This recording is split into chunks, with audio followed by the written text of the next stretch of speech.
Здравейте, приятели! Аз съм Айханин Фая. Някой от вас знае ли какво е зомби апокалипсис? Ако ви кажа, че зомби апокалипсиса е много близо до нас, ще ми повярвате ли? В този видеоклип ще ви предоставя факти и доказателства, от които ще ви попият тръпки. Преди да започнем видеоклипа, ще ви помоля за един лайк, един коментар и едно споделяне с ваши близки и познати, за да ги уверите. Също така, ако се затруднявате при избора на филм, долу в описанието ще има линк към YouTube канал, който създава трейлери за най-новите филми. Вижте канала му, вижте какви клипове качва и се абонирайте с камбанка. Сега си направете кафе или чай и ви желая приятно гледане, приятели.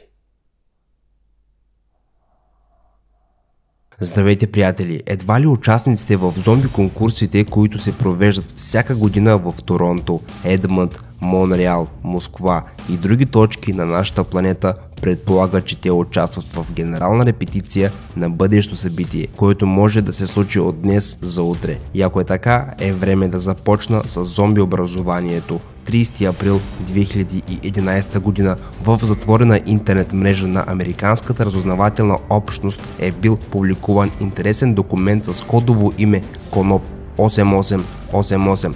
Въпреки липсата на тайни иероглифи, материалът е стоял в открит достъп 3 години, след което е намерен. 14 май 2014 година списанието Foreign Policy е публикувала информацията ексклузивно в своята медия под формата на статия "Пентагона има план как да отстрани настъпването на зомби апокалипсис и това е сериозно". Както е казал тогавашният представител на стратегическото командване на въоръжените сили на САЩ, документът не може да се приеме като някаква шега, а се явява инструмент за подготовка за бъдещите войни. По отношение на Конop 8888, тези същества са обозначени хипотетически. Препоръките и детайлите и нивото, на което е преработен документа, свидетелства и образова. Даже в документите има мнение на професионалисти в своята сфера. Днес, 7 години, откакто излезе на бял свят документа, свързан с зомби апокалипсиса, тя стана традиционно обсъждана в кинозалите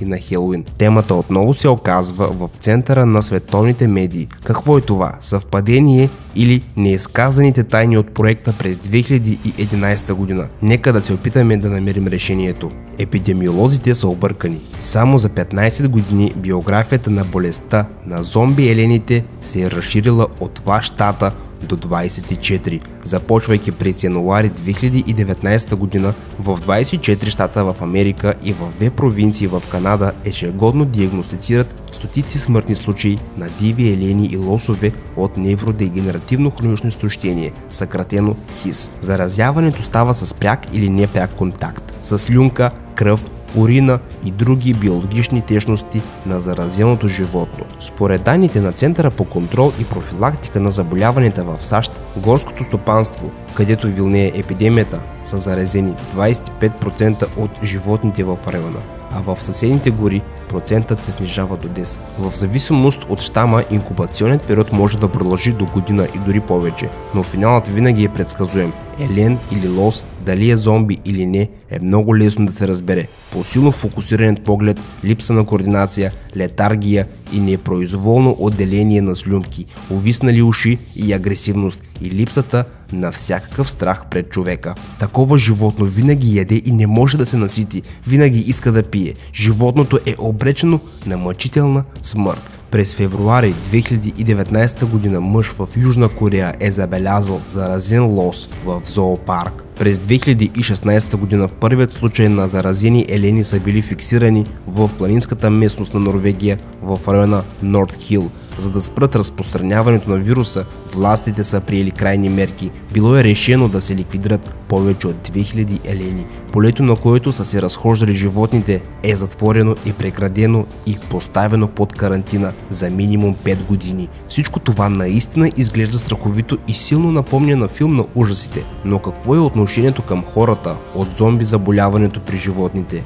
Това е главният въпрос, който днес си задават медицински лица, биолози и военни. Въпреки факта, че от година на година случаите с заразени овце се увеличава, още по-шокиращото е, че и смъртните случаи се увеличават. Патогенът при тях е идентифициран още през 1972 година, а елените и лосовете първо са заболели с ХИС през 1967 година. Да се определи откъде се е появил този вирус е сложно, но през 1982 година професорът по микробиология и неврология Стенли Просинър от САЩ през 1997 година е награден с Нобелова награда. Източникът на проблема се е оказал патогенният протеин прион. Той е установил, че прионът представлява структурно променени клетки на протеина, които по принцип си присъстват в организма.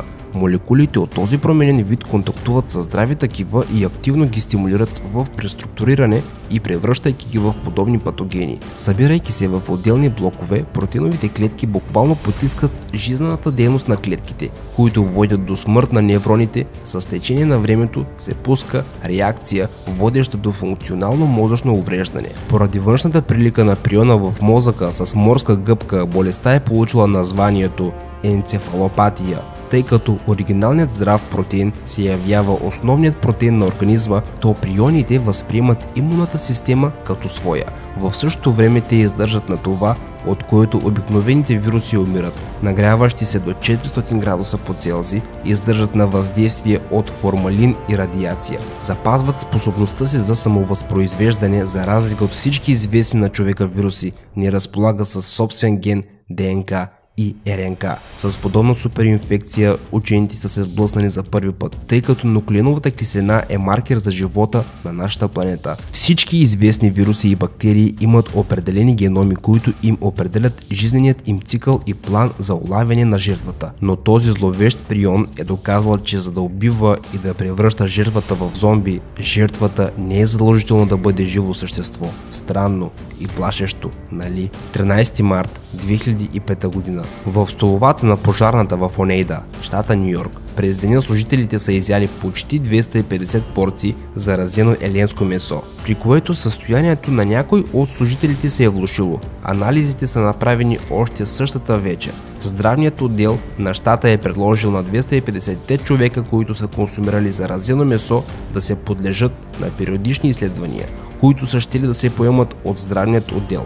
Съгласили са се само 80 от тях. Контролната група в продължение на 6 години се е наблюдавала в университетската болница в Бингемтон. Резултатите след това са били публикувани в медицинското списание Public Health. Съгласно заключението, здравето на нито един от групата не се е влошило до толкова, че по някакъв начин то да се свързва с вероятна болест.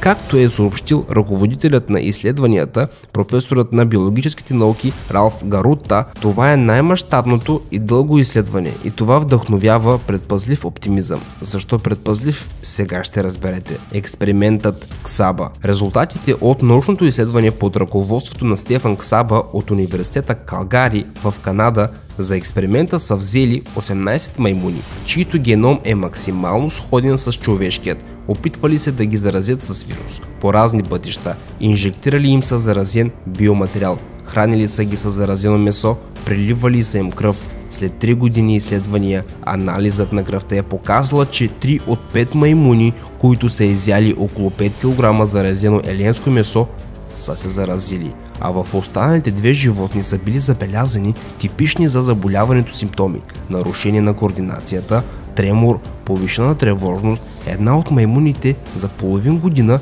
е отслабнала драстично. Маймуните, които са ги инжектирали с биоматериал, също са се заразили. В това отношение ръководителят на контролният орган в Форт Кълич, Мат Дънфи, е изказал своето мнение, че експеримента говори за това, че в действителност междувидовата бариера може да се окаже много тънка. Това мнение се подкрепя и от Майкъл Астрахан, ръководителят на Центъра за проучване и борба борба с инфекциозните заболявания. Има голяма вероятност, че вече в следващите години ще бъдат документирани първите човешки случаи и те ще бъдат свързани с употребата на заразено месо. И ако това се случи, то съвсем скоро най-екстравагантните зомбита, флашмобове, ще изглеждат като преспивна песен и военните ще трябва да подобрят своите навици и умения. Генетична рулетка. Ако изхождаме от факта, че прионът е съвършен инструмент, създаден от самата природа за регулиране на човешките амбиции, то тогава заплахата от планетарен зомби апокалипсис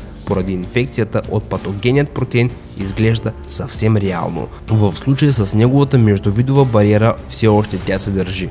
По-трудна е ситуацията с предварително открити рани и болести. Междувидовата бариера е била многократно преодолявана, когато човек се е хранил с заразено месо. Като краен резултат са били регистрирани 200 смъртни случаи. До каква степен е надежна бариерата, защитаваща човека от ХИС, е трудно да се каже, но любителите на еленското месо не ги застрашава неизвестността. Както утвърждава Остерхолм, годишно се консумират от 7 до 15 хиляди животни, заразени с ХИС. При условие, че всяко блюдо от такива елени, това е кост хвърлена на масата на генетичната рулетка. Ако това е наистина така, то животните зомбита, появяващи се пред хората в 24-те щата в Америка, е посилното предупреждение на нашата природа към човечеството. Разбира се, той може да продължава да унищожава природата навсякъде, където е възможно. Но едва ли си струва да се надяваме, че нашата природа няма да ни отговори със същото, не позволявайки ни да се веселим и да се радваме на този прекрасен свят. Много добре знаете, човека не вярва на нищо преди да го е чул със своите собствени уши и да го е видял със своите собствени очи. Но реалността е толкова близо, че вече е плашещо. Но един ден, когато вашият зомби съсед ви звънне на входната врата, за да ви попита за вода или за нещо по-силно, не се очудвайте от видяното. И това беше всичко, приятели. Ще се радвам, ако видеоклипът ви е харесал, да харесате, коментирате и споделите клипа, за да уверите своите близки и познати. Също така не забравяйте да се абонирате за канала Мис Камбанка, за да получавате първи известия за моите нови видеоклипове. Чао, приятели, и до скоро!